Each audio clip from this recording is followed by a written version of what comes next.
This meeting of the task force to study the state workforce and retiring employees. And we're convening this meeting at 3 o'clock and want to welcome everyone who's on the panel today and everyone who's watching out there in the public. I do want to start the meeting with an opportunity for my co-chair, Representative Porter, and our ranking member, Representative Aurora, to say a few words. So, Representative Porter. Thank you, Senator Kushner. And I just want to say Happy New Year to everyone. Looking forward to this meeting. So let's get started. Great, thank you. Representative Aurora. Same. Happy New Year and welcome to everyone, and look forward to all the discussions today. Thank you. So we will begin right away with a presentation today. We've asked Brian Hill, who is a member of the task force, to give us a report on what's happening in the judicial branch. We had heard previously about the executive branch and their plans, but wanted to touch base with judicial, and at our future meeting, we will talk to representatives of higher ed. But with that, I will turn it over to you, Brian. Thank you so much for participating in the task force and agreeing to make the presentation today. Thank you, Madam Chair.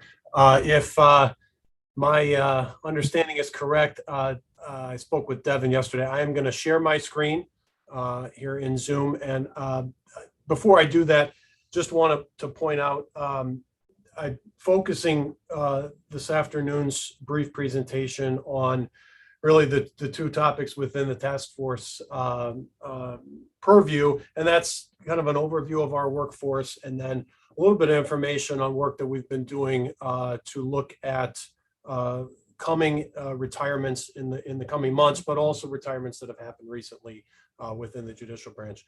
So with that, I'm going to jump right into the presentation.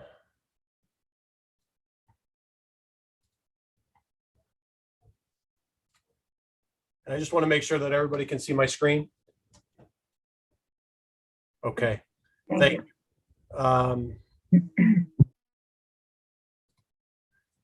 So as I mentioned, the goal of this presentation really is to provide the task force with an overview of the judicial branch workforce, with a primary focus on our retiring employees and our workforce kind of pre and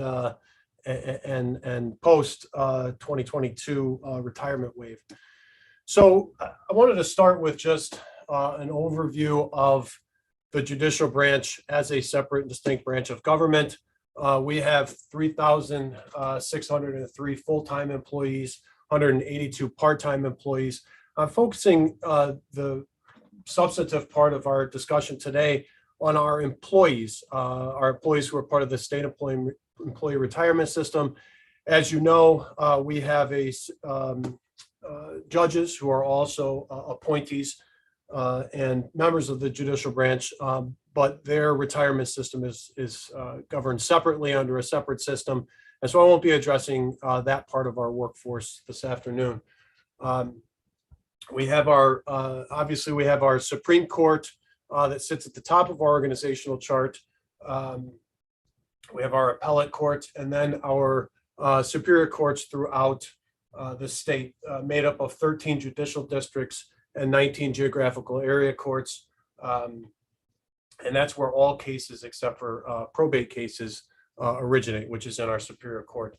Administratively, on the right-hand side of the screen, I just wanted to give you an overview of how we're organized administratively, where the bulk of our employees fit into different parts of the judicial branch.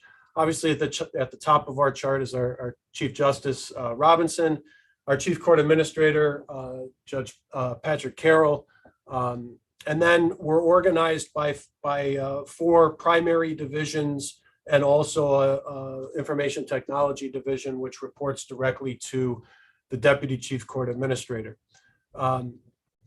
Just for the purposes of kind of thinking about how we're organized into each of those divisions, I wanted to give you a little bit of an idea of what employees make up each of those 4 primary divisions.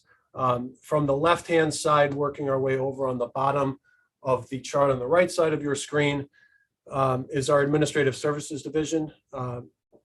That houses our Human Resource Management Unit, our Facilities Unit, Materials Management, Purchasing,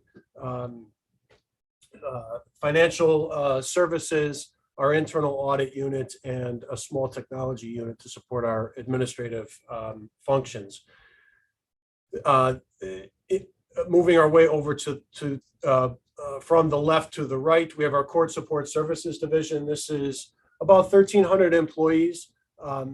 We operate, and I won't name all of their responsibilities, but we have our probation systems, adult and juvenile probation, where we have sworn probation officers who oversee adult and juvenile probation cases.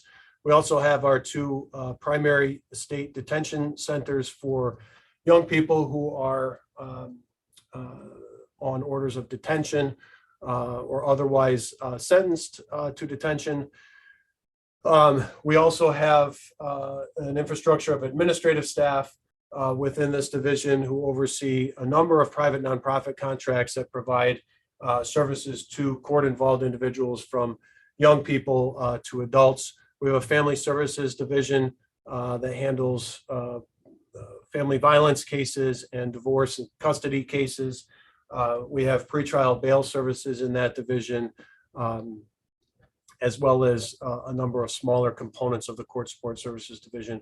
Our External Affairs Unit, for those of you in the General Assembly, you may interact with our legislative liaisons in that department. They also oversee our internship and experiential learning program.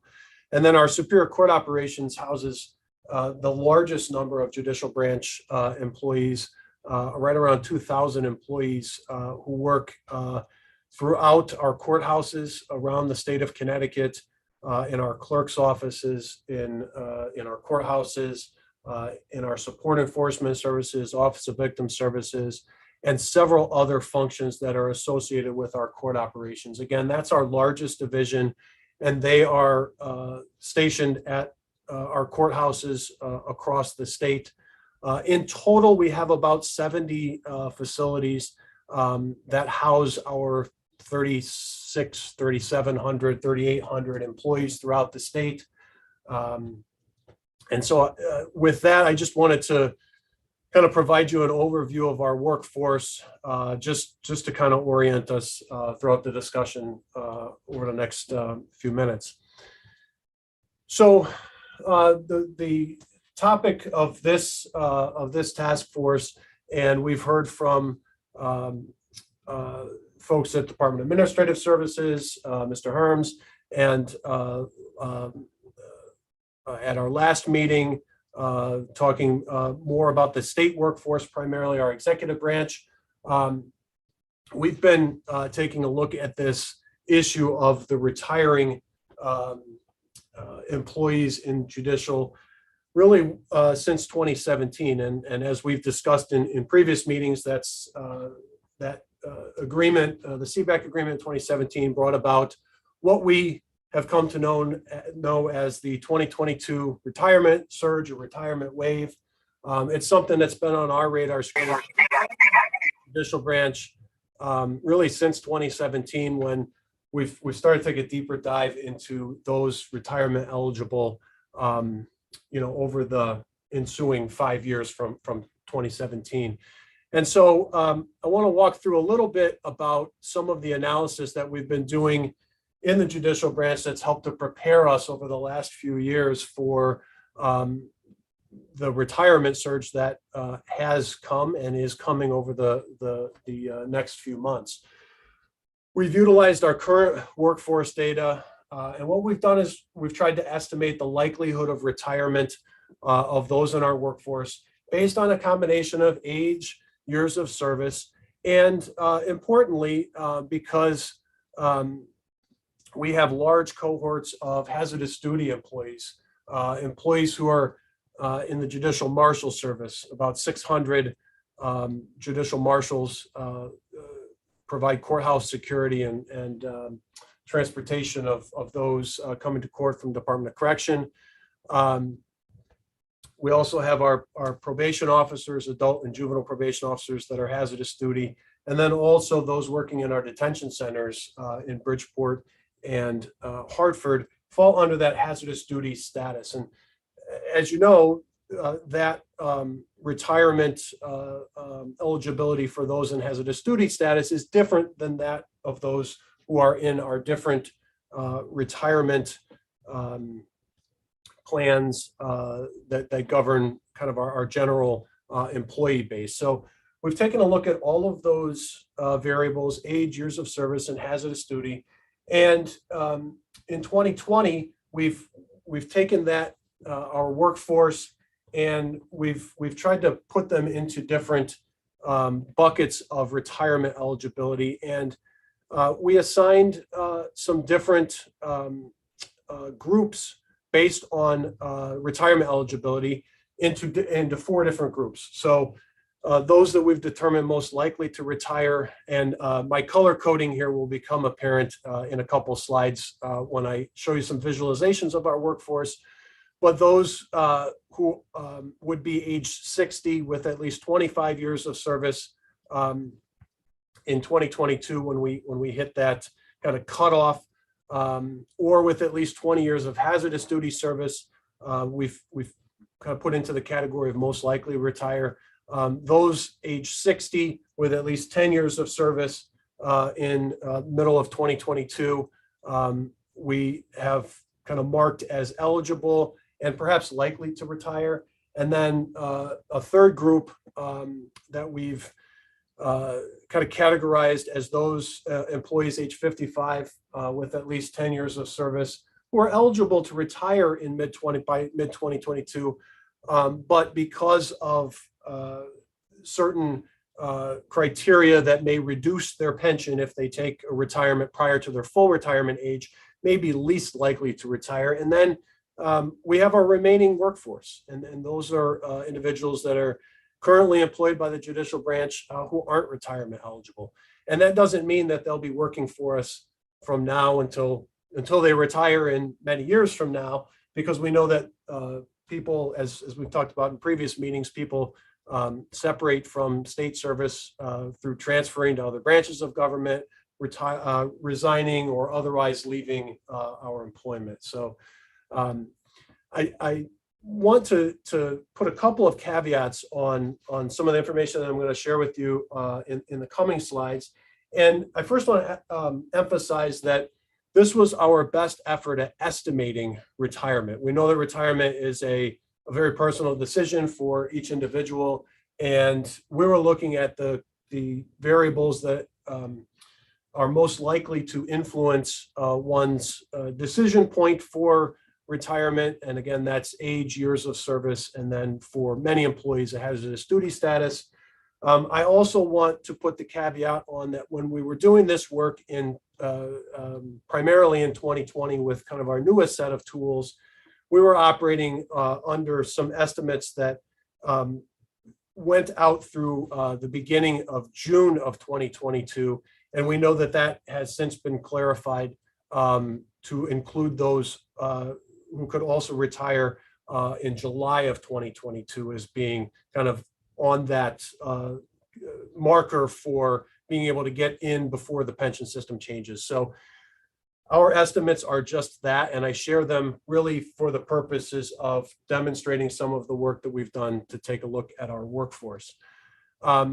Finally, before I jump into some more substantive slides, our last goal with our workforce analysis, and this is really where we were able to get this information out of kind of central planning, which is what my office has been responsible for in this effort, and out into decision makers' hands out in our field, out to leadership in each of our operational divisions, and down to those who are making the decisions on how they're going to fill positions and how they're going to organize their workforce as a result of retirements.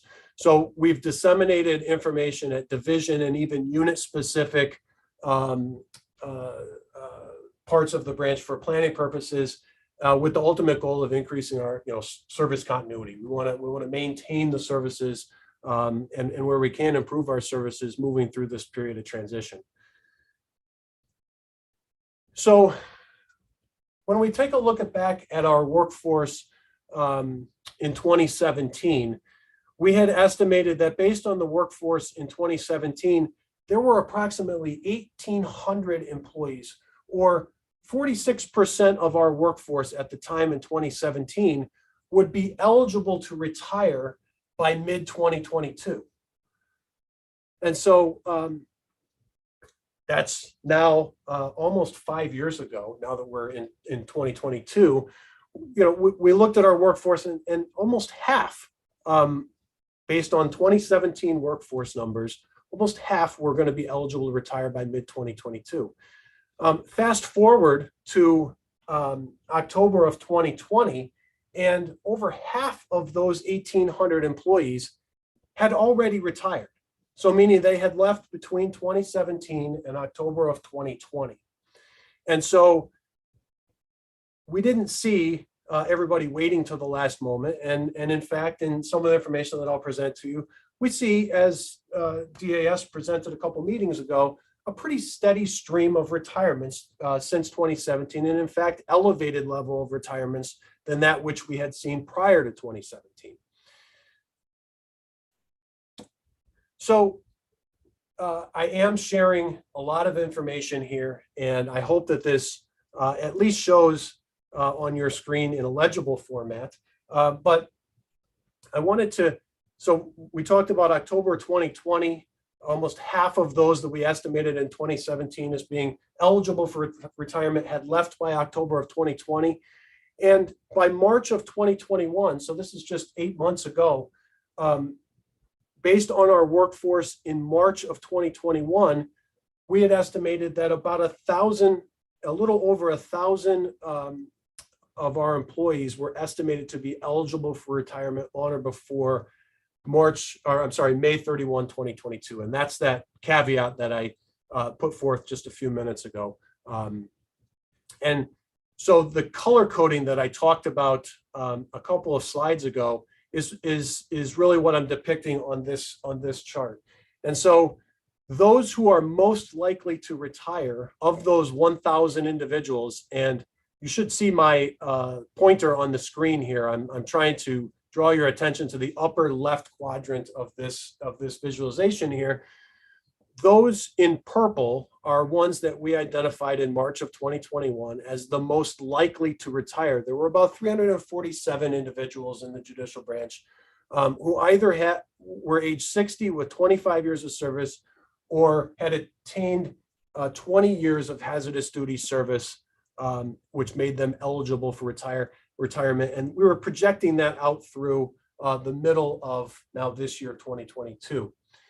You can see our other categorizations, the yellow group, those age 60 with 10 years or more of service, and then the group in green who are age 55 with 10 years of service. And you can see that, again, we had about 1,000 individuals that we estimated were still in our workforce on March 1st of 2021, who we estimated to be eligible for retirement by mid-2022. Interestingly, we didn't want to just focus on this group of individuals or this group of employees in the upper left-hand side. We also wanted to see, well, what's the balance of our workforce? And so everyone in the bottom right-hand quadrant of this visualization, that was our remaining workforce. That was every employee who was not retirement eligible. And then based on the different criteria for our workforce that is not eligible for retirement this year, where would we estimate their retirement to take place? And you can see here that we have people eligible for retirement in 2023, and then larger groups of individuals in 24, 25, and 26. We know that there is another coming potential change to our retirement system and benefits and so forth, possible in 2027. But you can see here that our workforce extends, and we've got people who aren't may not be retirement eligible all the way out into the 2050s. And so this was kind of a different way for us to represent our workforce and look at who's here, who's retirement eligible, how likely do we think they are to retire, and then who's going to be remaining in our workforce. And so of the 1,002 employees that we estimated on March 1st of 2021, now, actually, this is as of last week, about 350 of those individuals have retired since March 1st, or they've submitted their intent to retire in the first 6 months of 2022. All right, so that you can see just in text on the right-hand side of your screen. On the left-hand side of your screen, you can see the trend of actual retirements in the judicial branch going back to 2012 through calendar year 2021. And you can see for the last 5 years, we've seen kind of historically elevated levels of retirement. In 2017, we had 243 retirements. And then this most recent year, we had 259. That's the year that just closed last week. And so again, of the 1,000 employees that we were examining in March of 2021, about 350 of them have already retired or have submitted their intent to retire to us. And that's been tremendously helpful for our planning purposes. I know we've talked about in this task force the advance notice or perhaps lack of advance notice of retirements. We are seeing many more employees signal their intent to retire further in advance than perhaps we have seen in previous years. This looks like a very busy chart full of circles and dots and colors, but it's a different way of looking at our entire workforce. So as of March of 2021, each of the circles in many areas of the chart, they're right on top of each other. Each of the circles represents a judicial branch employee. And you can see here that we've got the highest level view of our workforce.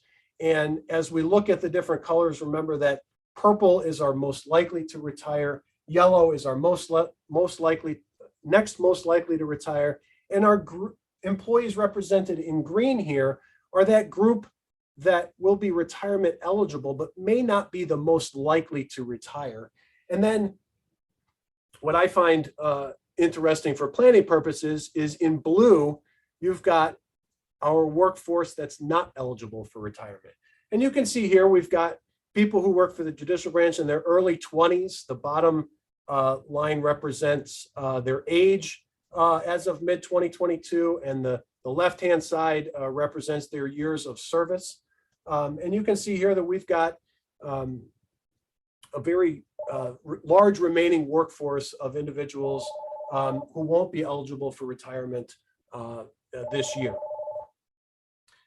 We have taken this information, and I know one of the themes that we talked about during our last meeting was, how do we get this information out of a central planning process and down into the decision makers' hands at the local level, at our kind of our operational level.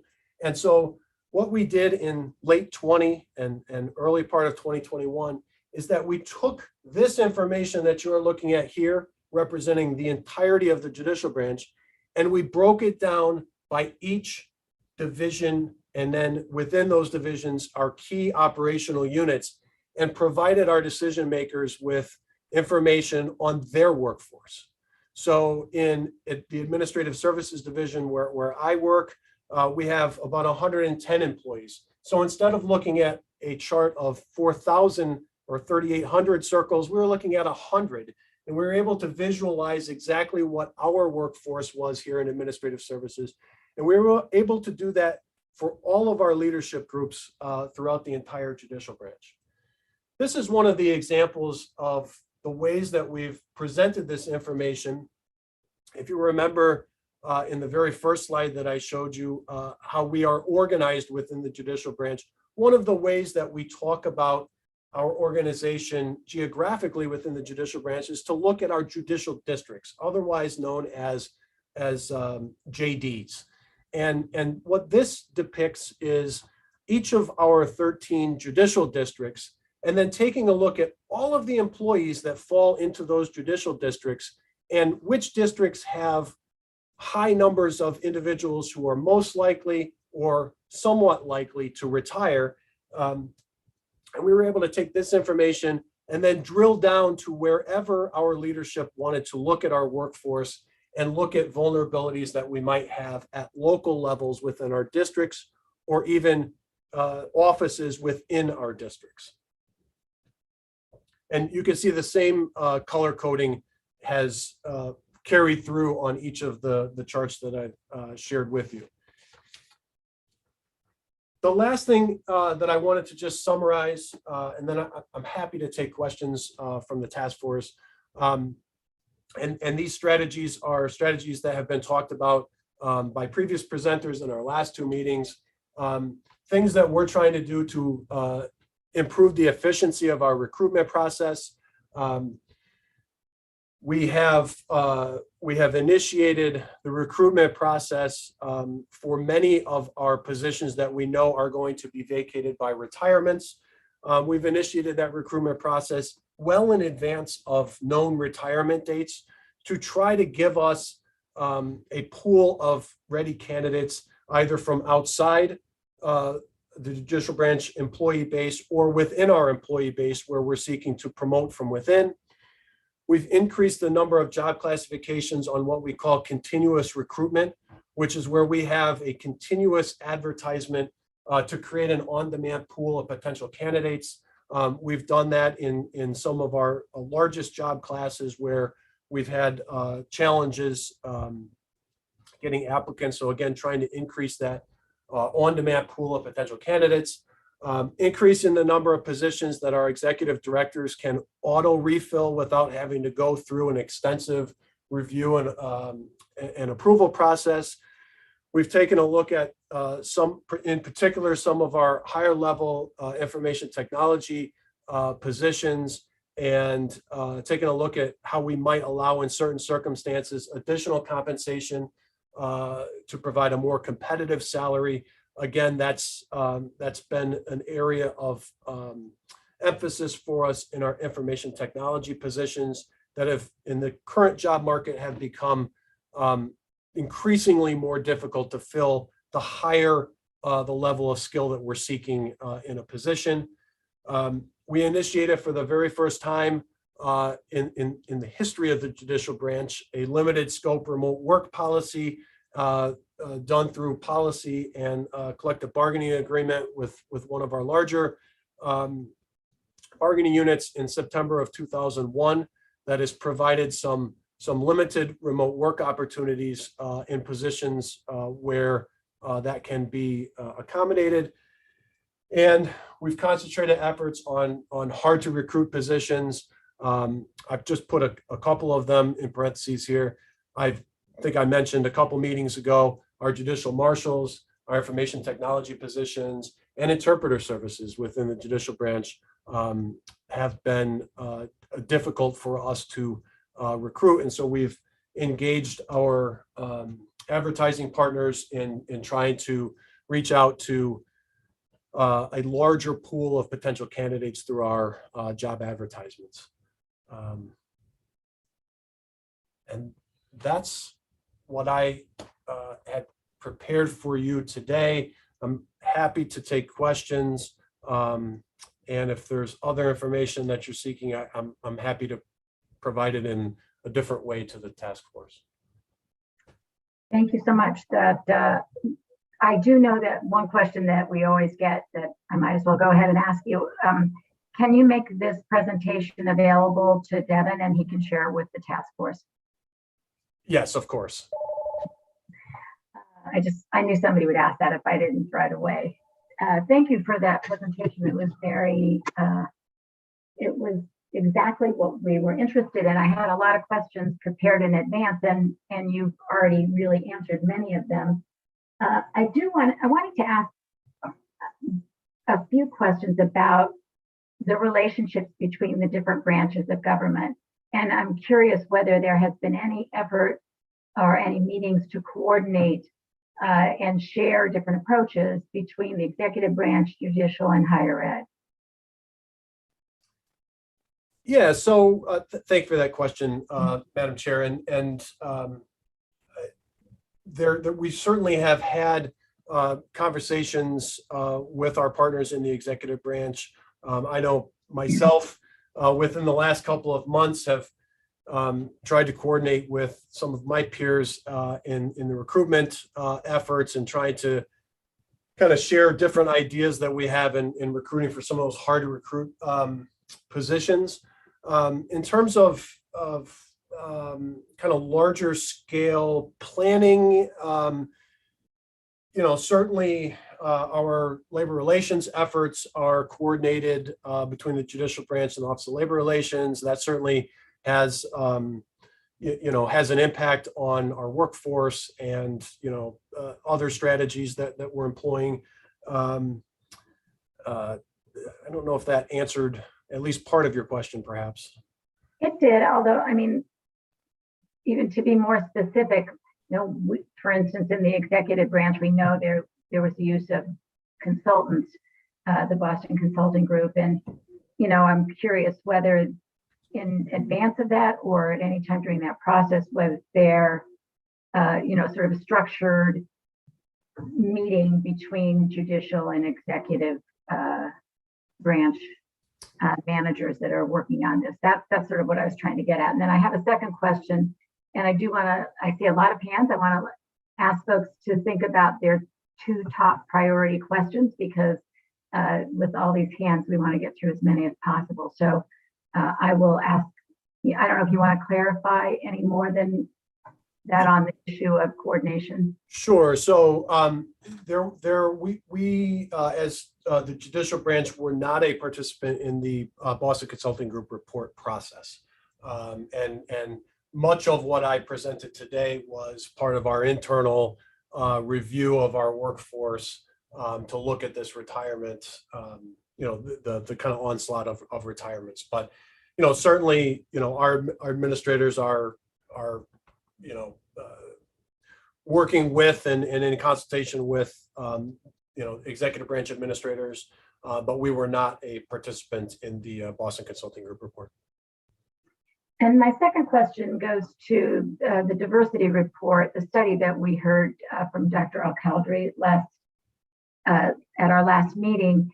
I wonder if you have engaged in any similar study regarding diversity in positions, and if so, what are your findings? And if not, is that something that you intend to do?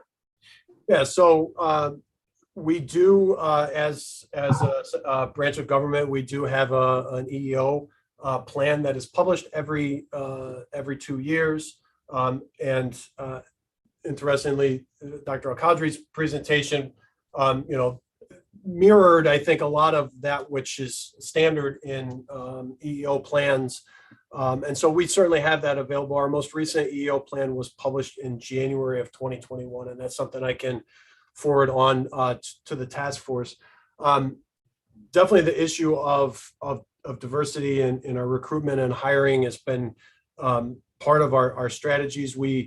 A couple of areas, we are part of a larger group called the Blueprint for Racial Justice, which is a group made up of state court systems across the country. Our Chief Justice is on the steering committee of that group, and myself and several other administrators from the judicial branch are part of a working group that's called Improving Diversity of the Bench, Bar, and Workforce. And so in that process, we're really in the phase of kind of surveying and working with others and hearing from other states and their efforts and trying to gather kind of best practices and successful strategies from other states in increasing exactly that, the diversity of the bench, of the bar, and then of the workforce.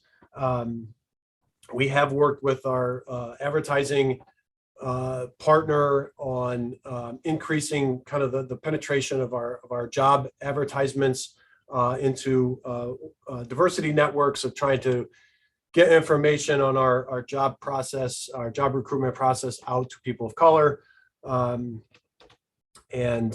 So I can certainly, I think perhaps more specifically to your question, I can share our EO plan with the task force, which, you know, will kind of give a broader view of our workforce. I would appreciate that. I think also if you could think about this and perhaps focus on it if you haven't already. One of the things I think we heard about the study that was done is that where the people doing the hiring are people of color, there's a much greater likelihood that there would be more diversity hires. And so that's something that it would seem to me there need to be immediate strategies to deal with if there aren't people in those decision-making capacities in the interviews and in the room making those decisions. We need to do something about it. We're at a point where state government and the judicial branch, we're going to be hiring a lot of people to fill positions for people who have retired. And we know that this is a moment that's an opportunity to address some of the diversity issues that we face as a state. And it would be a lost opportunity if we don't recognize at the outset the things that have been learned in the studies that have already been conducted. So if you have thoughts on that, or if you want to come back to us at some point and comment on that, I think it'd be greatly appreciated. So with that, I see Representative Porter, our co-chair. Do you want to go next? Yes, thank you, Madam Chair, and thank you for that. Okay, I wasn't sure if I was muted or not. Thank you, Madam Chair, and thank you for that presentation, Mr. Hill. We're not co-chairs for nothing, I see, because she really dived into what I was concentrating on around diversity, and it derived out of an article I read on this. So I'm glad that you asked those questions. I'll just take it a stretch further, Brian, if you don't mind. With the diversity and the discussion that we just had, across the different JDs, right? Is there a strategy or is there a difference in strategy that you use because of a JD, location, different departments? Would you see a need to have a different form or different structure or different strategy for diversity? Or would it, or could we say there's just one strategy that would work across the board? Yeah, so thank you, Madam Chair, for that. I think district kind of organized the way that I presented in the sample slide probably isn't the way to think about efforts around diversity. Certainly, geographically that can be part of the conversation. Obviously, we know that our constituents in different parts of the state have different demographic makeups. And so I think certainly geography can play a part in that. I think the way that, we've certainly discussed and made efforts internally, we have a lot of front-facing, for instance, our detention centers, and efforts to have our employee base reflective of the population that they're working with in our detention centers, our probation staff, our individuals that are working at the courthouses. I think that there are a multitude of strategies that may be part of discussions that are happening within certain job classes and how we can target our efforts in that area. So I think it's probably a little bit of geography, it's a little bit of job responsibilities, front-facing public, working with the public, working with people who are involved in the court system. So I don't think there's one answer that gets at it, but I think certainly trying to have a workforce in our specific areas of business that's reflective of the people who are our customers and the people that we're working with is an important part of that process. Thank you. I definitely appreciate that answer. And the other thing that I wanted to go back to in the slide in the presentation that you did was there was a difference when you looked in 2017 at what the prediction would be for retirement. And I was just wondering, because this is well before, well, I guess the first question I have is the retirements that you looked at in 2017, you saw a big leap in what year was that? Because I didn't remember. So the largest year for retirements was in fact 2017, prior to 2021. But 2018, 19, and 2020 were all elevated above that which we had seen prior to 2017.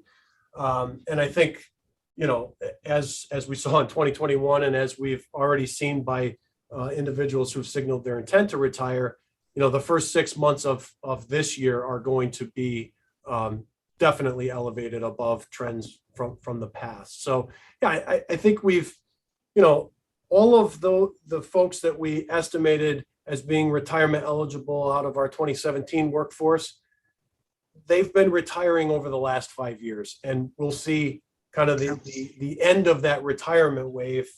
Now here we are in 2022. Yeah, and I think the thing that concerns me is that, you know, I've been in conversations with people who are eligible to retire straight across through all the categories, right? Purple, yellow, green, even the least likely to retire are talking about retiring now and making a sacrifice because of what we're dealing with this pandemic. So has there been any consideration to how those numbers will be impacted if that is indeed the case?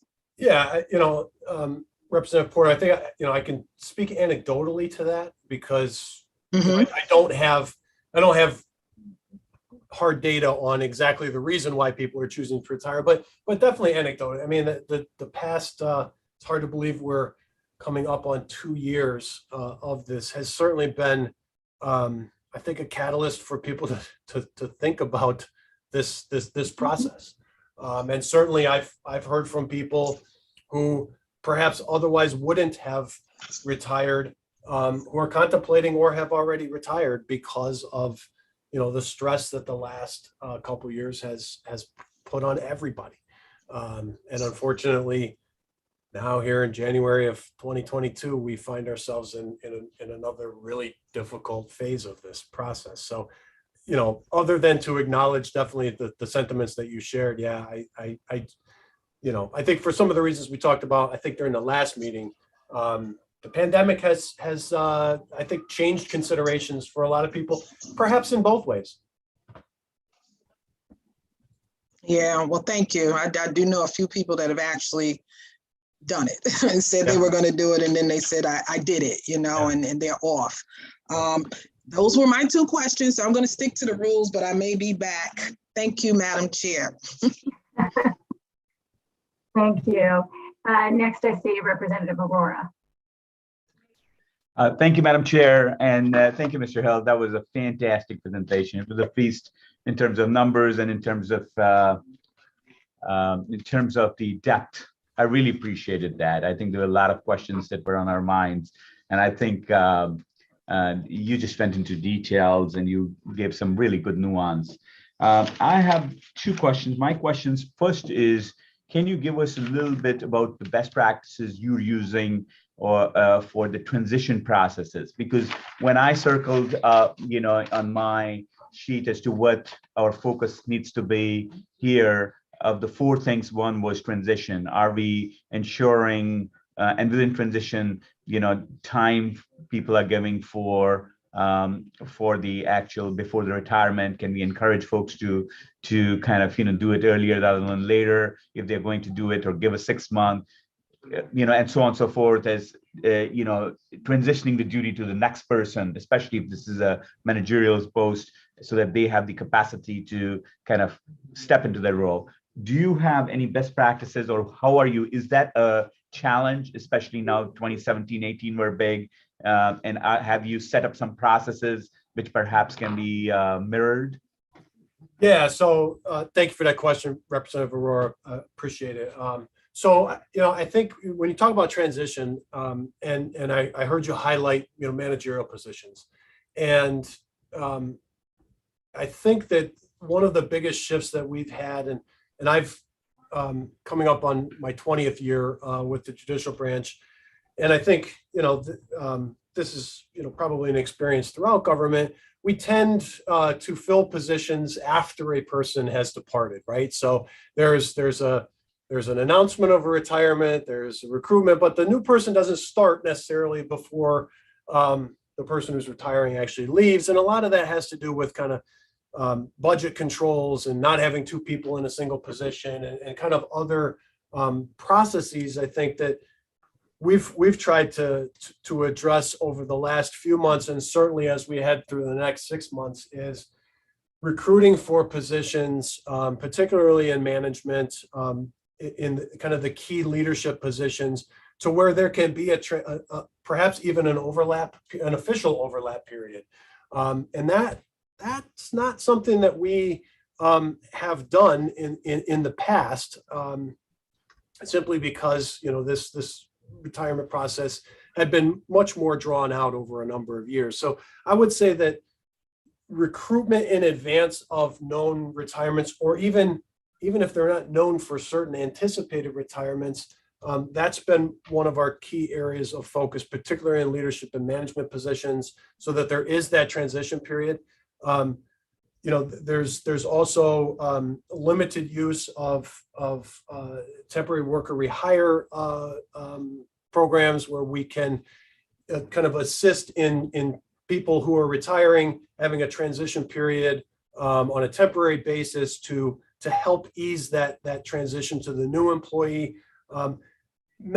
Most of our leadership positions are people who come from within the judicial branch. I think that's a pretty typical state government, probably not unique to the judicial branch, but we do see a lot of individuals rise through the ranks. And so that transition period in some instances, and we hope in a lot of instances, is a natural transition. But where it's not, or where we've, perhaps got somebody at the top of our leadership, that advanced work on transition planning has been really key. And then, I would say at no other time during my time with the judicial branch have we had as open and liberal of a recruitment and position filling process as we've had, I would say in the last 12 months or so.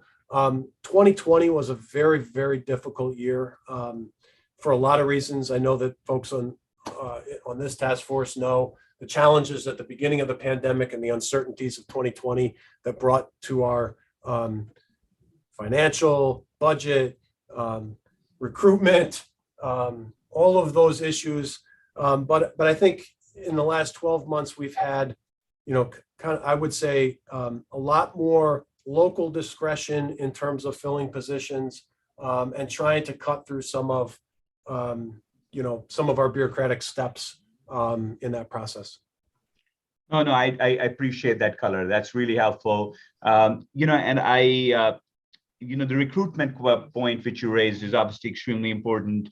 But just to what you said, it would be hard to double recruit because of how not even in government, in business and everywhere it's the same, and that's a tough thing. But is there rules or processes you have in place for allowing people to continue as consultant for a transition period, and while making sure that nobody kind of uses those rules as well? Because sometimes we heard that the consultant roles are more attractive, and also an advanced planning, looking at the big picture. Okay, here are some people who may be able to take the spots, kind of advanced, so grooming them, or meaning using the right word, training them or providing the advanced that kind of a management. Is that going on? Because I'm sure it is, and maybe I'm naive even in asking the question. You all have been there for a long period of time and extremely sharp about these things, but perhaps can we make sure that such ideas are institutionalized in terms of longer term planning,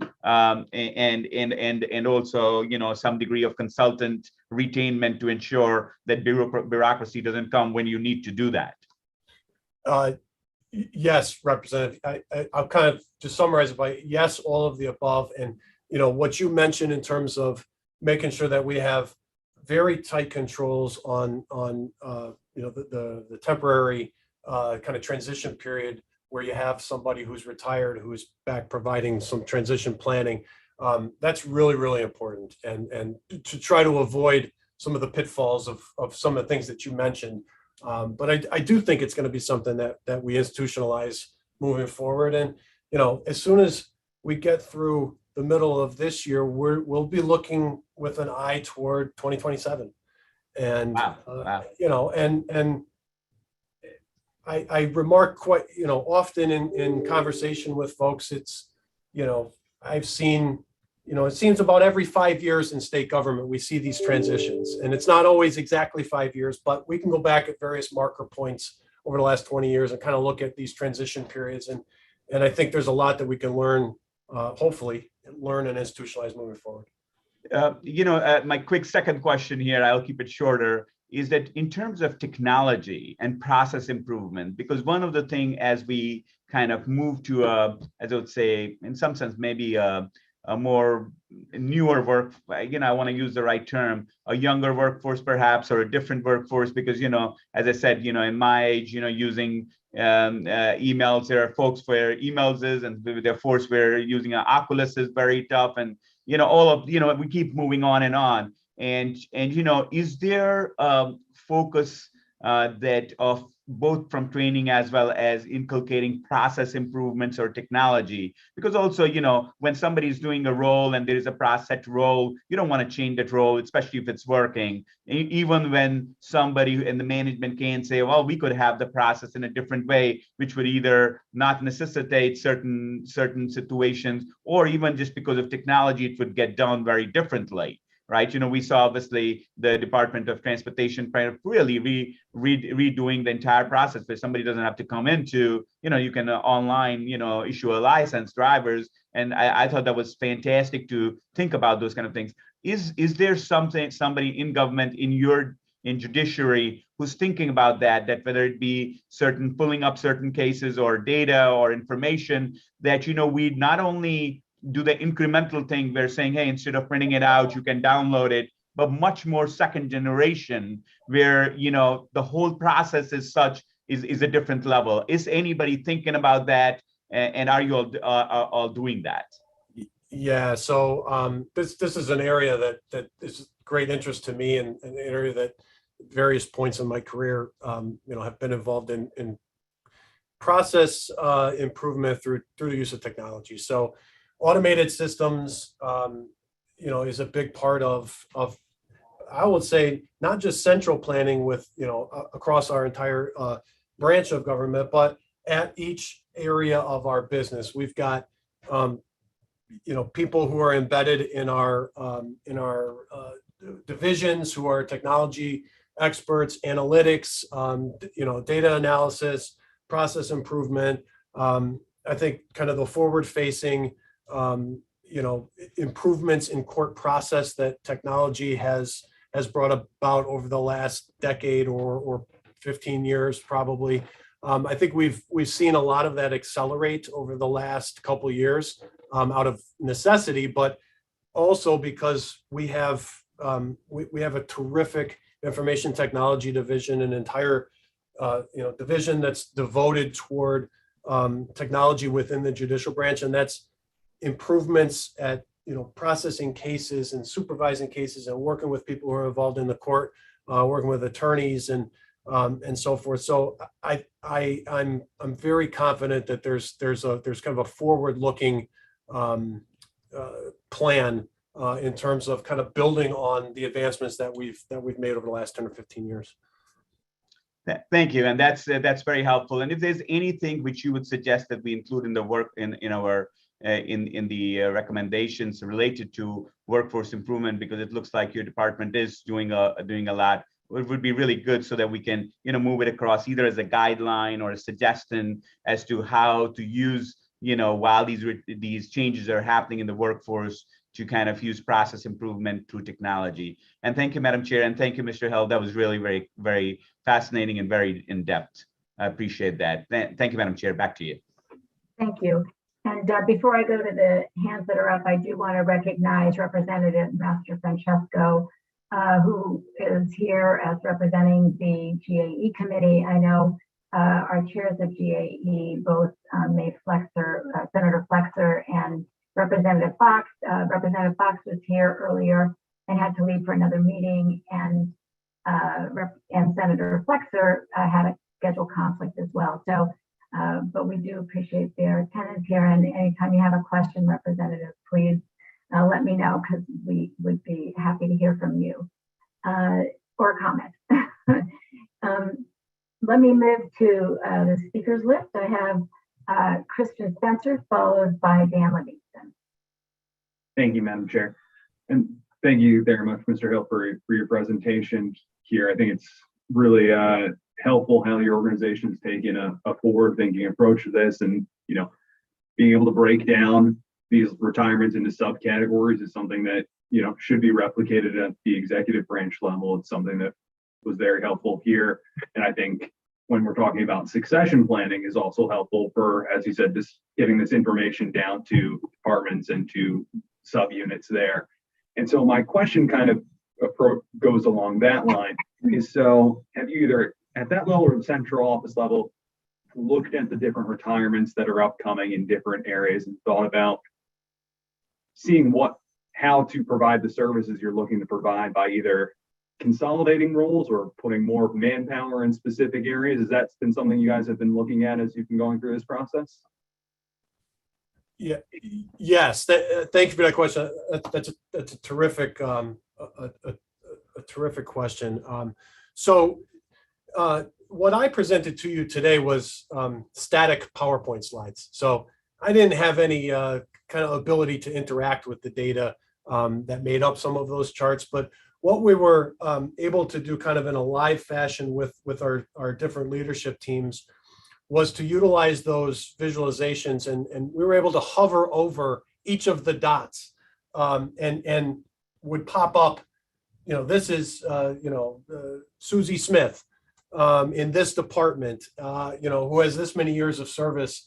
And what that gave us the ability to do when we broke down some of our larger units within the judicial branch was to kind of take a look at where all these folks fit on. I shared a very high level organizational chart for the judicial branch, but as you can imagine, underneath that sits, very large organizational charts. And so, yes, certainly, areas for consolidation under, particular leadership areas. I think, that's been my experience in my 20 years or so working for the judicial branches. These 5-year waves of change or transition always present themselves with opportunities to improve, either by consolidating or, as you said, adding more people to certain areas where there are opportunities to do so. And I think it's kind of, we see people leaving and a lot of experience and a lot of knowledge leaving, but with that comes an opportunity to fill a position in maybe a different way than it's been filled in the past. So yeah, there's certainly been discussions about how we can make certain areas less duplicative across our working areas, or more efficient by combining resources or adding more resources to certain areas. I think that is, I'd like to think that that's a kind of an ongoing process, but certainly with the number of people leaving, I think that's coming to more focus. No, I appreciate that. And as you said, I think it's a great opportunity there, and something, I hope that we're replicating at these executive branch agencies as well. So thank you, Madam Chair. Thank you. Next up, I have Dan Livingston. I also want to thank you for the presentation. It was very helpful. This is probably not the comment phase, but the question phase. So let me confine myself to questions first. But the data that you presented about likelihood of retirement, filtered by various categories, do you have a version of that also takes into account the likelihood of people leaving various jobs for reasons other than retirement? I want to recognize Representative Porter's comments about pandemic pay and pandemic conditions causing people perhaps to leave, and pay would be a good way to keep them. But also, I think your ending slide showed positions that were difficult to recruit into. Some of those positions, I think, also are positions that people leave. We can't retain people, for instance, the judicial marshals, and many of them are likely to take other positions inside the branch or state government when those positions are vacated. And so have you looked at the risk of understaffing in those areas where retirements are exacerbated by also people leaving for other reasons? So I'll answer your, thank you, Dan, for the questions. I appreciate it. So I'll answer your question kind of specifically and then maybe expand a little bit. So I do not have kind of a visualization of categories of employees who are likely to leave for reasons other than how we're able to at least get a ballpark on the estimates for retirement. So no, I do not have that. As to your kind of more specific examples, certainly there are areas of our work, and you mentioned one of them, and certainly we've discussed that in other forums. Yes, our judicial marshals, that's an area where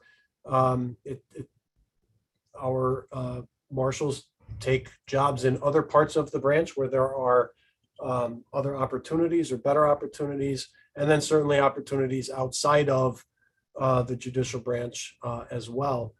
So there is a lot of focus on that particular function and on the information technology function. And I will say that in the information technology area, that's been the challenges I think we've discussed in this group. It's kind of the market for technology experts presents a lot of challenges for those working in government versus the private sector. So yeah, those are two areas that there is a lot of attention on vulnerabilities and efforts to recruit and even over recruit. So cast a wider net and bring more groups of employees in than perhaps we have in the past. And that actually leads to my second question. That you had some colloquy about people or about double filling positions in effect to assist in transition. But my question is more about, aren't we understaffed in a number of different areas so that the transition will be more difficult by definition because there are fewer people to train, to show the ropes, et cetera? And are we doing everything we can to deal with understaffing in advance of? That's not really a double filling question. That's just a single filling question. But single filling makes transitions easier as well if you have a fully staffed workforce. So what are we doing about that? Yeah, so I think again, the example of the judicial marshals, we are bringing on classes of judicial marshals in large sizes more frequently than we have in the past. But generally speaking, our workforce has been pretty stable in number over the last 5 or so years, and areas. I certainly wouldn't characterize the entire judicial branch as being understaffed, but areas of vulnerability are certainly, are analyzed, are brought up, raised for analysis and discussion and strategies to try to mitigate those. And like you said, in certain areas, it's not a double filling of a position, and oftentimes that's at entry level, right? Not at leadership positions. I think that was the example I was using. In leadership positions, it's been unusual to double fill a position, right? In a management transition process. But at an entry level where you've got large job classes, we're filling them as quickly as we can recruit and interview and hire in many of our job classes.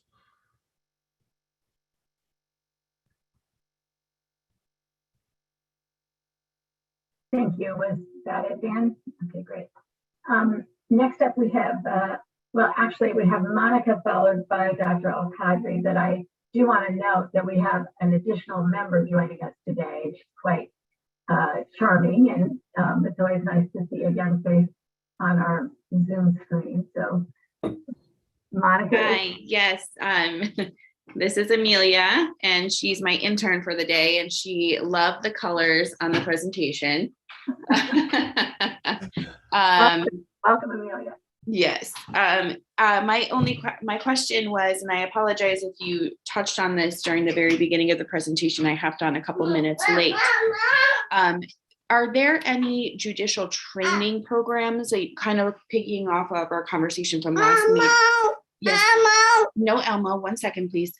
Are there any training programs that the judicial branch has been utilizing, kind of, going along with the conversation or thinking about utilizing in these coming, months and years with everyone leaving?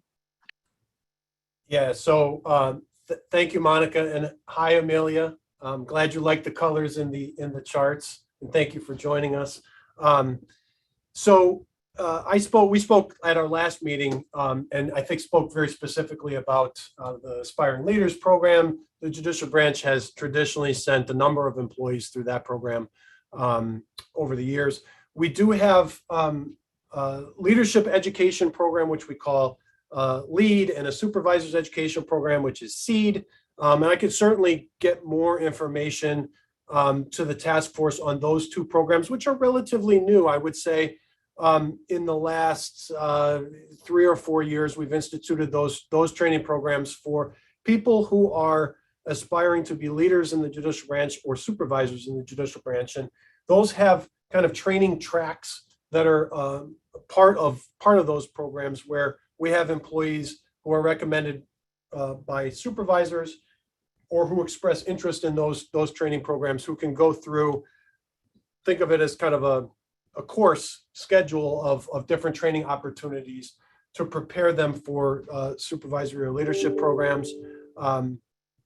I think within our particular, operating units, if we go kind of at a more granular level within the judicial branch, there are certainly supervisory tracks and supervisory training programs for different operational areas. So that gets kind of less big picture and more kind of micro level within our many different areas of the judicial branch. But I would say LEAD and SEED, those two programs come to mind most prominently. And then, the Aspiring Leaders Program has been a pathway for a lot of our folks in supervisory and leadership positions in the judicial branch.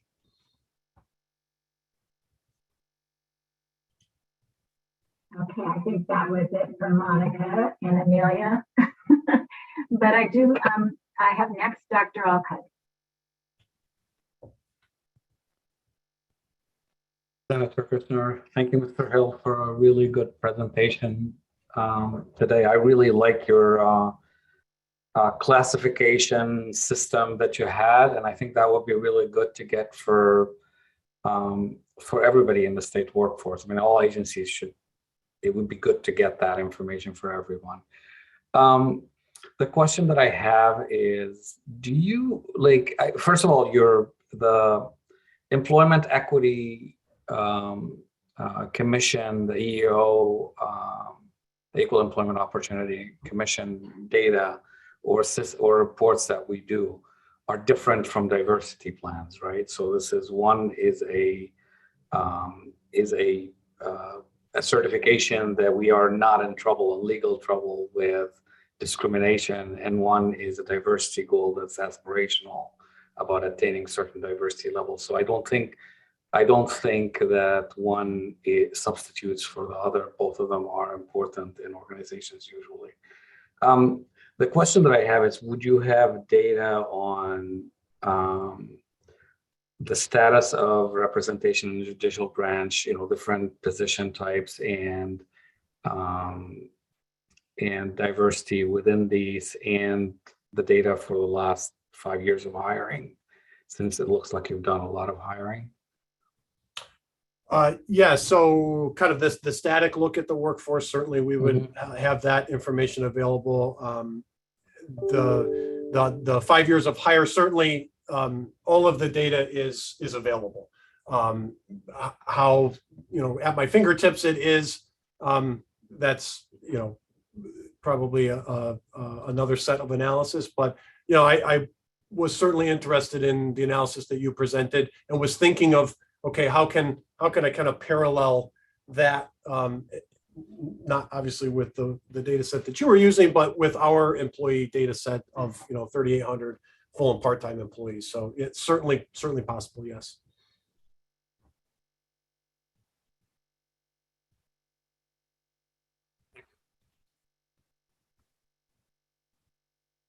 Okay, thank you. And I see Representative Master Francesca now. Thank you very much, Senator, and Happy New Year, everyone. Brian, thank you so much for your presentation. Very informative. I certainly appreciate it. Just two quick questions, if you don't mind, and I apologize if you answered these during your presentation. I had to step away for a few minutes, but the number you gave in the beginning was about 3,600 full-time employees and about 182 part-time. Is that the number as of today, or is that a number from 2017? That actually is, I'll say today, but it may be as of last Thursday or Wednesday. But yes, it is a current figure. Yes, correct. It's current. Okay. And then you mentioned that in 2017, when you're doing the analysis, about 1,800 people were eligible for retirement. And I believe as of sometime in 2020, about half. So about 900 people have retired since then. Has their retirement caused a backlog in cases that need to be heard in the court? And how has that affected the overall performance of the court system? So I think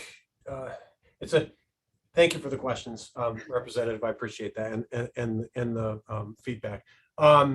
So I'm not aware of personnel issues such as the retirements, that have happened over the last 5 years impacting backlogs in courts. Certainly, our priority is to continue to provide access to our court system and timely resolution of our cases. Obviously, March of 2020 presented other challenges in terms of case backlogs and so forth, but certainly that was not a result of staffing challenges. That was pandemic induced, and our workforce, as I mentioned a little bit ago, our workforce has been largely stable in terms of overall numbers over the past 5 years.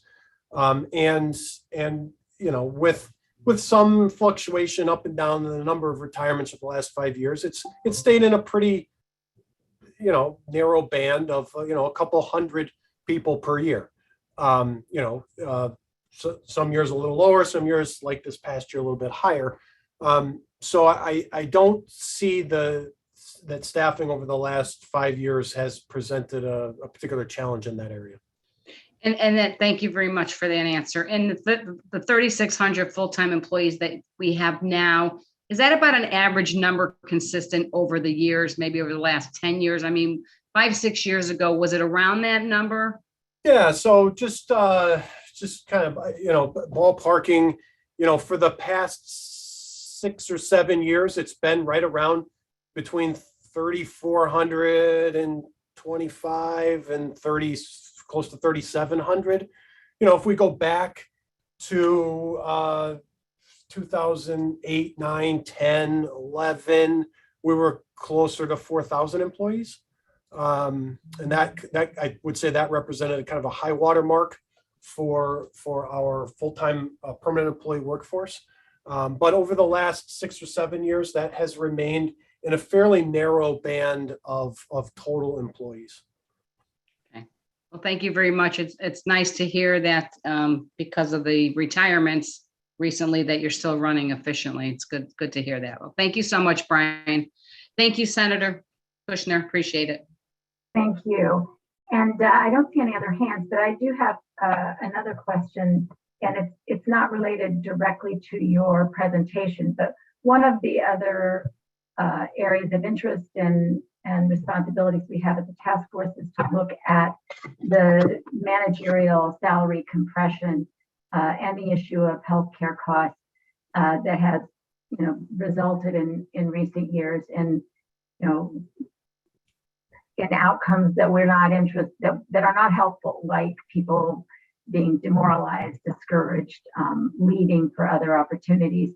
I wondered if you have anything you might share with us in terms of the judicial branch, whether this is an issue that you're addressing. We heard in the executive branch that it's being addressed, although in terms of the salary compression, that's one piece of it. I'd love to know how you're approaching that in judicial, but also, the healthcare challenges we have where managers are paying more than other employees, bargaining unit employees for healthcare. Thank you, Senator, Madam Chair. I appreciate those questions. So I'll kind of take them in their component parts. So on the issue of management salaries, I think it was Mr. Herms who mentioned a couple meetings ago the efforts of the executive branch, in particular, the efforts of this past, I believe it was in July, at least that's when our action was taken in parallel to that which was taken in for executive branch agency managers. And that was done through our salaries for our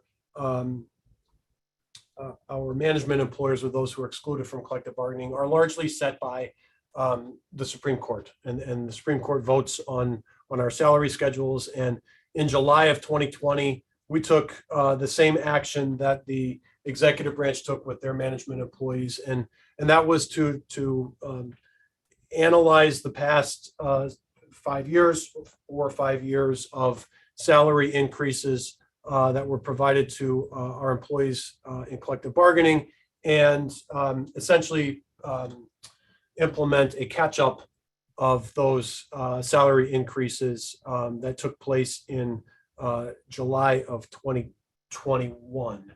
I'm sorry, I may have mentioned 2020. It was July of 2021.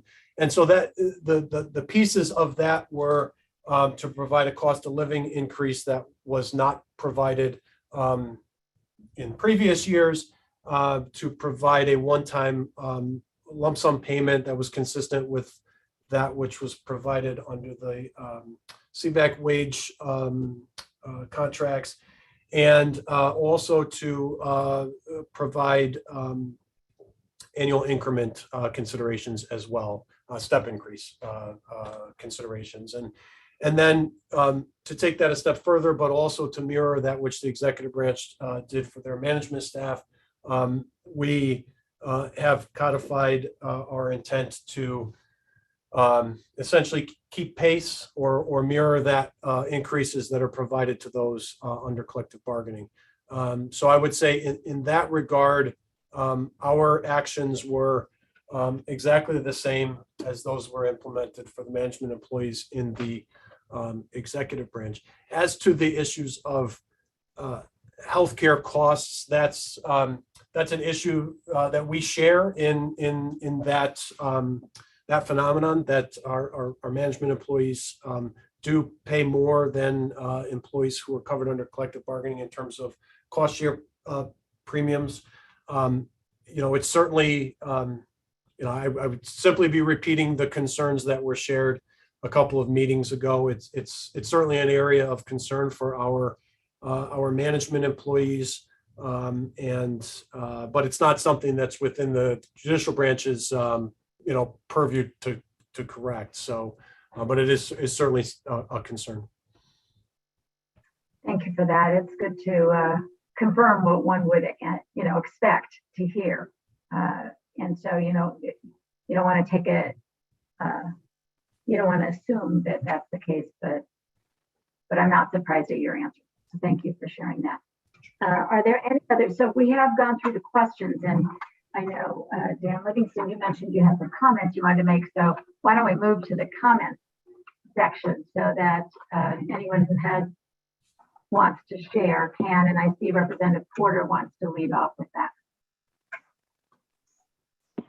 Let me see. We can hear you on your phone. Yep. I'm trying to figure out which one I'm unmuting because my internet is unstable, so I had to call in. Can you all hear me? Yes. Okay. So, and I didn't want to lead off. Dan is going to still lead off on that part. I had a question that I actually wanted to ask really quick after listening to all of this. Just wondering, Mr. Hill, with the judicial department, we talked about all the retirements. Have you all done anything to, I mean, we talked about building a pipeline and all that stuff, but is there anything that you currently do to like incentivize retirement eligible employees to postpone retirement, or are you doing things like bringing back retired personnel? I know in some places we have been doing that, you know, with the executive branch. I'm not sure about the judicial branch. And then is there anything being done to like ensure, and I think you touched on this, like a culture fit, right? Just to improve the work culture, to engage like the generations that are remaining in the workforce. Because when I looked at the graph, you have a lot of young folks and your older people are, you know, retiring. So could you speak to that really quick before we move on, please? Sure. So in terms of incentivizing, I can't speak to any particular action to incentivize, you know, folks to stay. Although, you know, and I'm sure that this is the case throughout state government, but we have a lot of people who have been retirement eligible for years, who have remained on the job for a variety of reasons, right? Maybe personal reasons. It may be because they love their job and they can't imagine doing something else. They're not ready to retire. But you know, I can't speak to any, you know, any one single, you know, incentive other than, you know, and this is just anecdote. I don't have, you know, any hard data to back it up, but certainly at these points in time of transition, there are opportunities that present in terms of promotional opportunities and leadership opportunities that may have people thinking, well, if I stay, if I don't retire, maybe there will be more opportunities. And I think that, you know, that perhaps is a catalyst for people to you know, who may be on the fence, to where there are a lot of opportunities that are going to be coming up in the next 6 months. So, and that's just kind of off the top of my head on that issue. I remember your third comment was around kind of the culture and generational, you know, I'll call it kind of the multi-generational workforce that we have, right? We have people as young as 20 years old who are, you know, working for us and Right. you know, certainly Gen X, millennials. yeah. So there's a lot kind of to think about in terms of our workforce. You know, I think it was Representative Aurora talked about technology and you know, that tends to be a big driver of our newer employees. They want to know, what technology do you have? What they have interests in the area of technology and how technology can improve, you know, kind of their job or the branch's processes. I think, you know, kind of melding all of the different generations together in the workforce is always a challenge. But I think it's a really great opportunity. So, you know, I think that's part of kind of managing a workforce, trying to integrate all of the different cultures, not just age cultures, but culture, you know, into the workforce. Specifically on your second question, you asked about people coming back and working as retirees, right? So you mentioned specific examples that you were aware of in the executive branch. That is a process that we do utilize. I will tell you that it is utilized in a very surgical, limited fashion. So, and that it is a strategy that we have, that we will very likely be employing more so over the next year. As we see more people leave.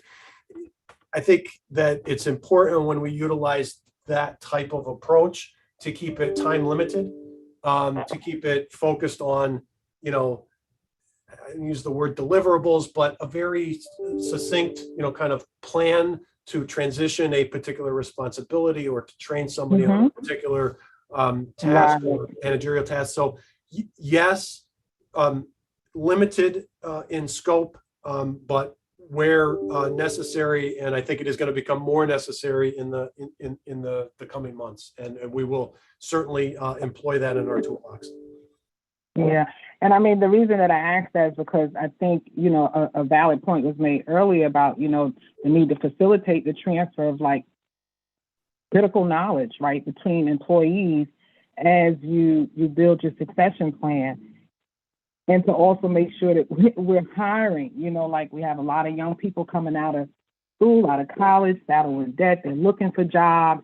So, I mean, that's the concern for me, that we're making sure that we're facilitating the transfer, because a lot of times that is the need to bring back retired personnel because they have that wisdom and that knowledge that unfortunately didn't get passed along. And the reason I asked about the culture fit is because I want us to be mindful that, you know, the Gen X and the millennials, they hold different views on working, right? Especially when we're talking about a trajectory and their entire career, the pensions, the 401ks, the whole work-life balance thing. There's a shift that happens in the organization. I just want to make sure that we're being mindful of that shift and that we can address it through policy or what we're looking to do here with the task force so that we can, you know, adapt to those generational preferences, because there's a big difference between, you know, the folks that are eligible or likely to retire versus the ones that are not eligible to retire. And I want to make sure that we're doing everything we can to keep them and to also bring new hires on that fit the bill, so to speak. And just to make sure that we're training folks and transferring knowledge and building from within, so that as we, you know, as retirees go out, there's room for people to come in that need to be coming in. So thank you for that, and thank you for the answers. Oh, and you know, one last thing I will say, you brought up the leaders. Was that what it was? Inspiring leaders. And I just want to give Desi Nesbitt a shout out because he actually went through that program. When you said that, I thought about him. So thank you for that. And thank you, Madam Chair. Thank you. Thank you. So Dan, do you want to lead off with some comments?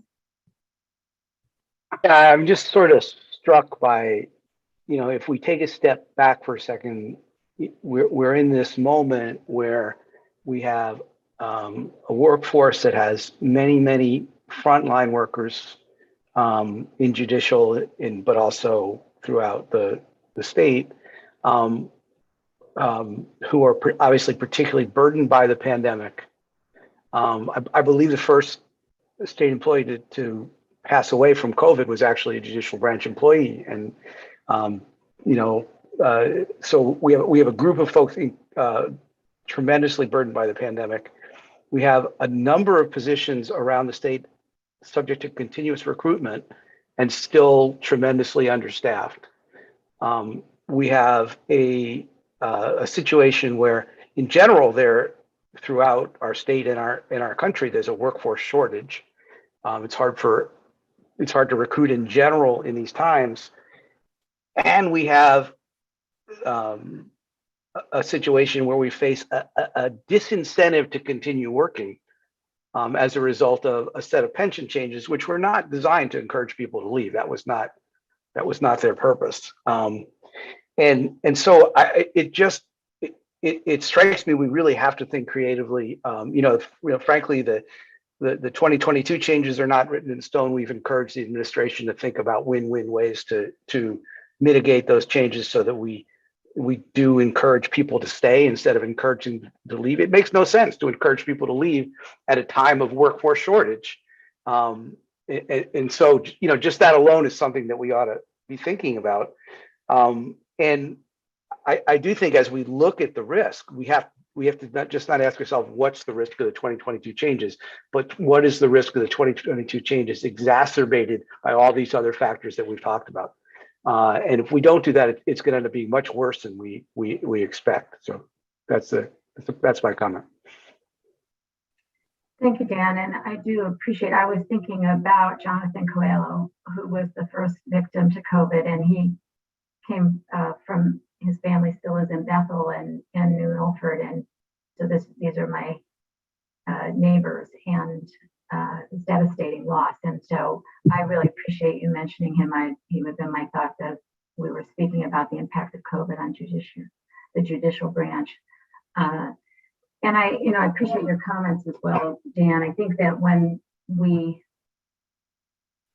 our charge is to look at solutions, to look at recommendations that we can make to the legislature. And I think clearly we need to come up with a set of recommendations that addresses the concerns you just raised, as well as, other concerns we've heard, particularly around diversity hiring.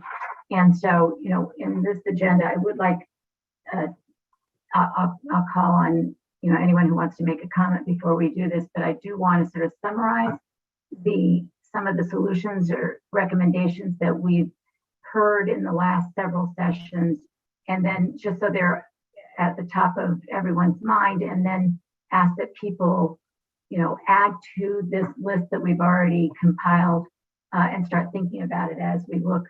We still have a couple of sessions before we'll get to the recommendations specifically, but I want people to be mindful of it and thinking about it and sending in ideas, especially in the next couple of weeks. I see Representative Aurora would like to make a comment. Your hand is up, Representative. Yeah. Thank you, Madam Chair. I really appreciate your comment about aggregating some thoughts and ideas. Perhaps that was the gist of what I was kind of trying to think about, and that this is a good time when we put together, the prioritize the suggestions as well as recommendations we're learning based upon last week's presentation, this week's presentation. One of the things which I did, and I appreciate Mr. Livingston's comments. One of the things which I was still struggling with one of the ideas which has been repeated is that there is this significant understaffing, undershortage, because from the last from all the department or the administration presentations, we haven't gotten any panic buttons here. Mr. Hull gave a very good presentation. It gave me a lot of confidence that they have it under control. And I also appreciated the fact that he was very clear that this is not affecting service levels. It's not as if, this is basically a panic mode for our administration and for the state. But at the same time, just like Mr. Al-Qadri had pointed out last year, this is a point to time to plan. This is a time that, the way I'm thinking about that there are several opportunities coming about, and there's some pitfalls or risks. And the risks seem to be contained, but perhaps something we do statewide, if we can kind of leverage statewide best practices and have the committee focus on that rather than order people around, might be a better way to go about it. That's just my, and just thinking out loud, not to take anything in a conclusive way. So I think, I have some ideas in mind. I'm going to send it out to perhaps, the person who's clerking the committee and to Devin. And I think I would be very keen to look at everyone else's ideas. So we can kind of really have a really good end product. Thank you, Madam Chair, for indulging in me. Thank you. Is there anyone else who would like to comment?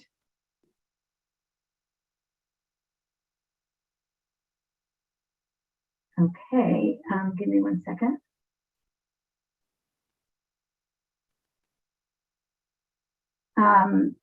So a few of the Senator, things. could I actually, if I can just jump back in for 1 second on that. I just want to be clear as we think about this. I do think we have already heard of significant evidence of understaffing, including from Brian's presentation.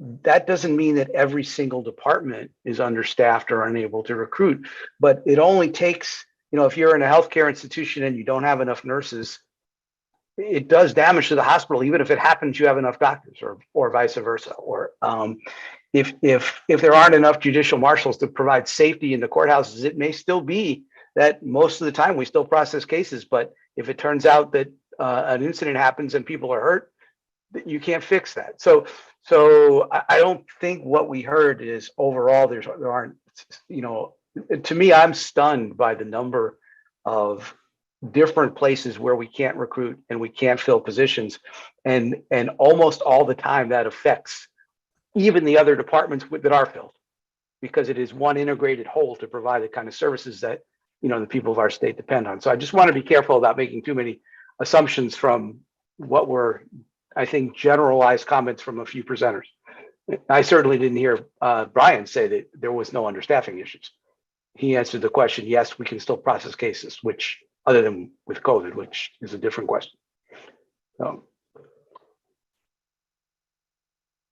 Thank you, Dan. I think that is important to remember. And we have heard in many other, in the executive branch, certainly in many of the hearings that we have had in particularly in appropriations, as well as on the labor committee, we have heard a great deal about understaffing and staffing needs. And so, I think we need to keep in our minds the fact that we did have a significant reduction of workforce over the last decade, not as much in the judicial branch, but that doesn't always tell the whole picture either, because even where we might have had a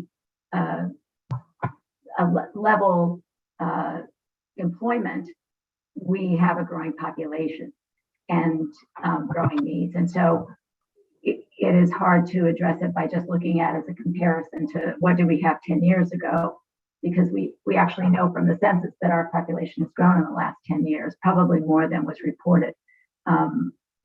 So I think that's something very important to keep in mind. I did see Dr. Al-Qadri, you had your hand up for a minute, but it's not there now. Do you still have a comment you want to make? Sure, I was just gonna maybe ask about how we could get to that sort of understaffing question in a way that's not very anecdotal. I mean, is there a way to maybe survey managers or survey sort of rank and file employees instead of asking the HR director that made the decisions to put staff in one place versus the other? It would be good to get a handle on any understaffing questions in a scientific kind of way, instead of relying on anecdotes and reports from management. I mean, if you ask me if I'm understaffed in my department, I'll tell you no, I'm very well staffed because I made the decisions to staff the department the way I staff the department. So, but are you saying if we surveyed your employees, they might have a different view? I think if you survey our staff, they might have a different perspective on whether we're understaffed than I do. I appreciate that. I think that's a really great suggestion and one that we should add to the list. And you know what, I see that Mr. Spencer has his hand up.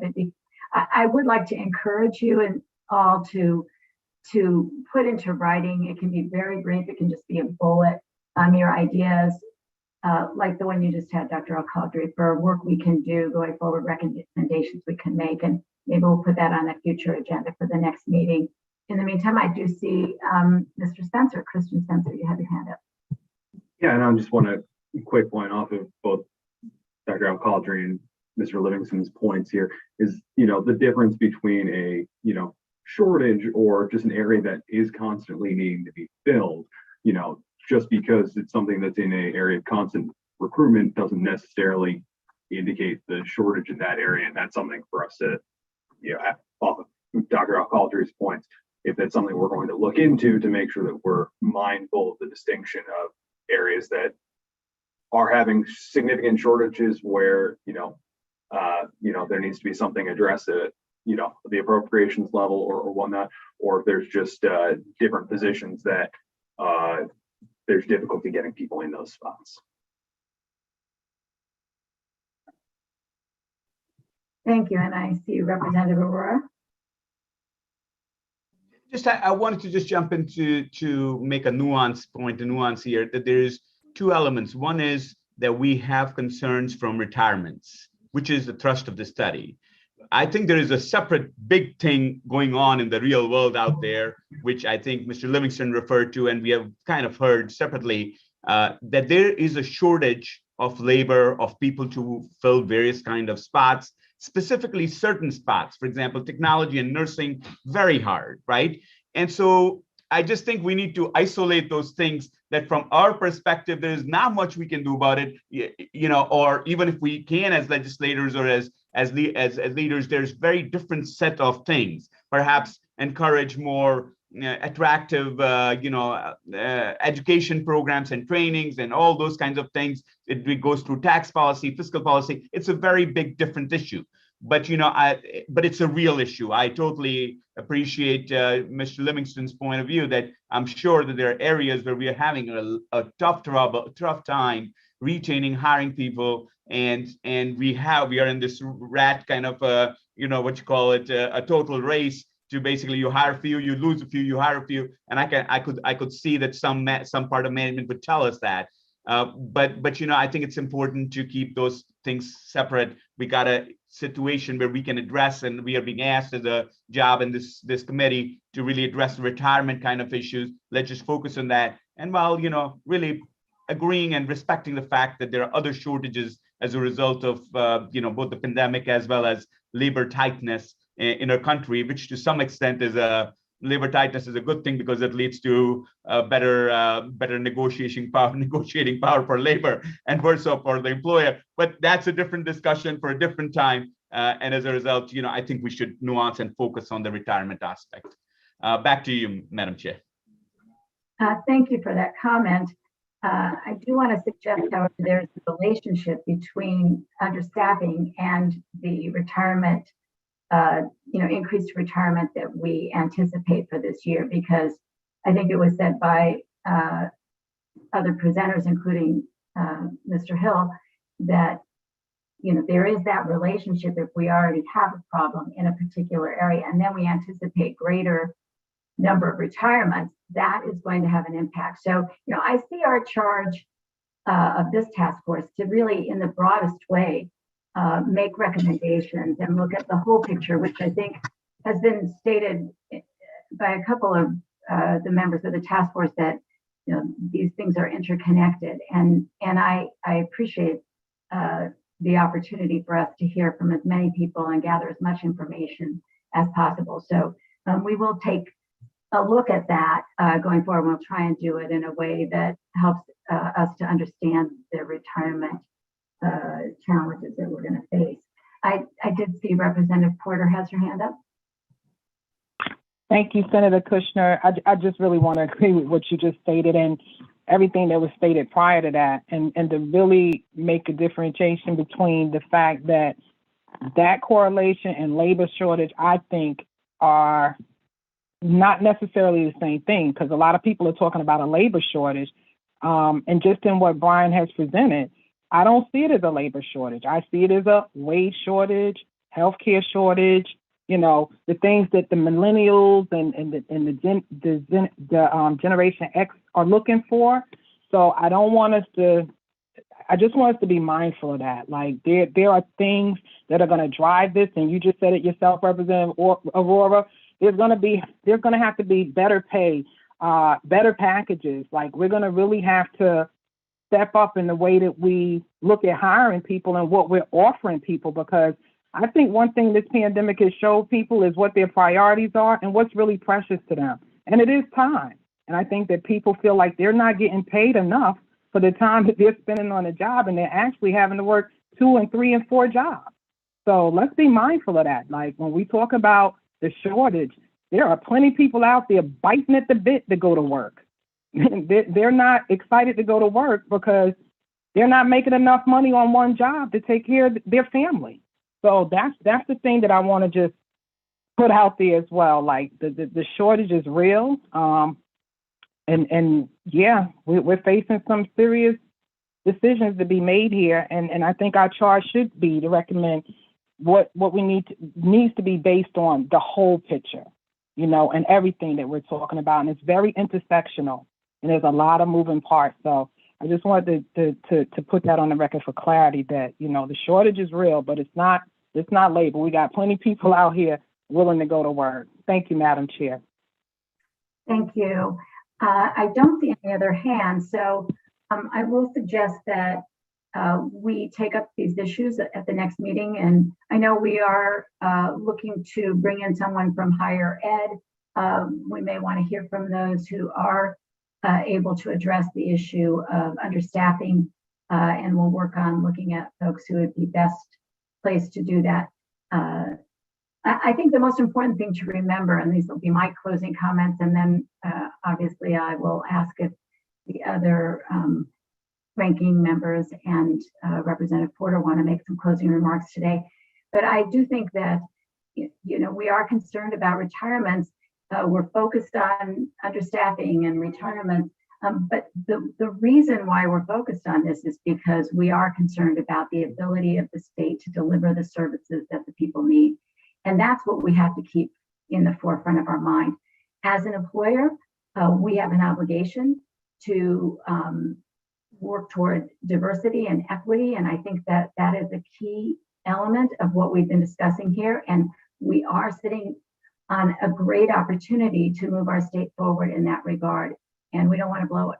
And that means we have to be intentional and have plans, or otherwise that moment may slip by us and we will find that we haven't made the change that we have promised our residents we will be intentional about making, which is a more diverse and equitable workforce and work environment.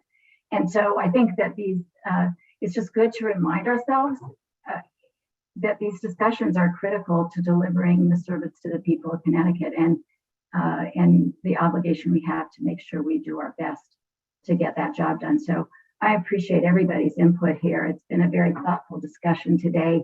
Mr. Hill, we really appreciated your presentation. It really was laid out in a very clear way. And, as someone who's like a lay person, you made it very understandable, and we appreciate that. And we appreciate the perspective you bring from the judicial branch.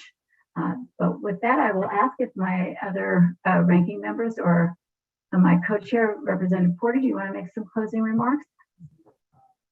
Thank you, Senator Kushner. I think you said it very well. I just want to agree, that we need to make sure that we are staffed in a way that provides the kind of service that our constituents and the citizens of this state deserve and what they expect. And I think one thing that the pandemic taught us is that we are tremendously understaffed in several agencies across this state. And I think it was quite,